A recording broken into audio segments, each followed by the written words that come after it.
What's going on, everyone? Chris from Pickdawgz.com here with your free pick in the Washington Nationals versus Houston Astros.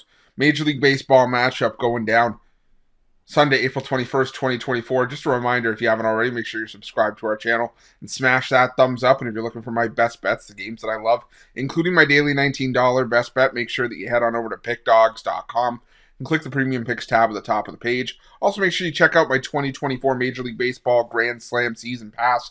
This is for the bettors that are betting $1,000 or more per game on Major League Baseball this season, but it's going to get you access to the weighting and rating of my plays. You're going to know where my biggest bets on the board are. It's also going to get you access to my nerfies and yerfies and my first 5 plays, as well as plays that I release throughout the day at Pick Dawgz based on things like money moves, line moves, pitching changes, and lineup changes. So if that sounds like something you're interested in, that's the kind of bankroll that you're working with, text 775-636-7674. We'll get you some more information. But let's get to this one.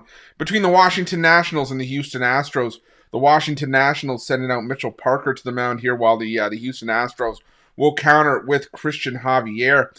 And, Javier, he's had some solid starts this season. I mean, he's got 1.54 ERA. So far, he's coming off his best start of the year. 7 innings, 2-run ball against the Texas Rangers. Gave up 5 hits, had 5 strikeouts.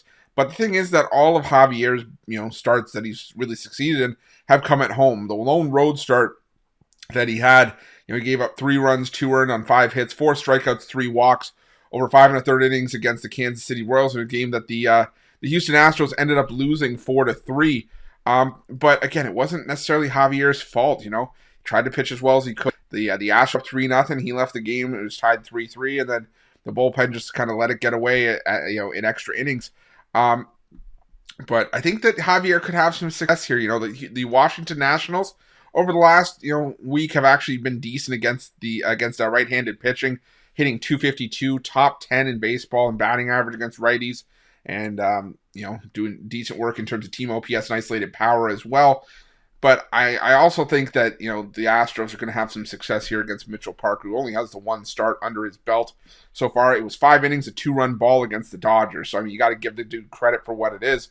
And this is a Houston Astros team that, going back to last season, did hit lefties fairly well. When you look at their numbers, over the last week, even though it's a small enough sample size, they're hitting .325 against left-handed pitching going back over the last 7 days. But it is, the third biggest amount of plate appearances in baseball over the last week against lefties, 92 plate appearances, only a 9.8% strikeout rate. So I think they can definitely do some damage here. They're one of the better teams in team OPS and even isolated power around league average against lefties. So I think that this is a spot where you could definitely see some back and forth in this one.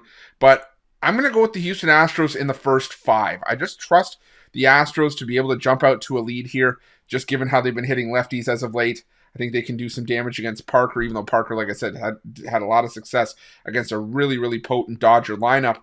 And like I said, I think Houston can get out to a lead. The only reason I'm taking the first 5 with the Astros here is because the Houston Astros bullpen has been very, very shaky. Over the last week, Houston just outside the bottom 5 in baseball in staff ERA out of the bullpen, 5.88 staff ERA. Washington's got a lot better of a bullpen ERA coming into this one, so it's Houston in the first 5 for me in this one. The full game, I think it's a little bit of a wash here, but either way, give me Houston in the first 5. That's going to be my free pick. But just a reminder, if you haven't already, make sure you're subscribed to our channel and smash that thumbs up. And if you're looking for my best bets, you can find those at Pick Dawgz Premium. While you're at Pick Dawgz, check out our betting tools. They're 100% free. They're the best betting tools in the business, and tools that you want to make sure that you have in your back pocket when you're making your best bets for the day's action. While you're at our YouTube channel, make sure you have notifications turned on so you can be the first to be in the know when the newest content drops here at Pick Dawgz. Thanks for watching. See you guys soon.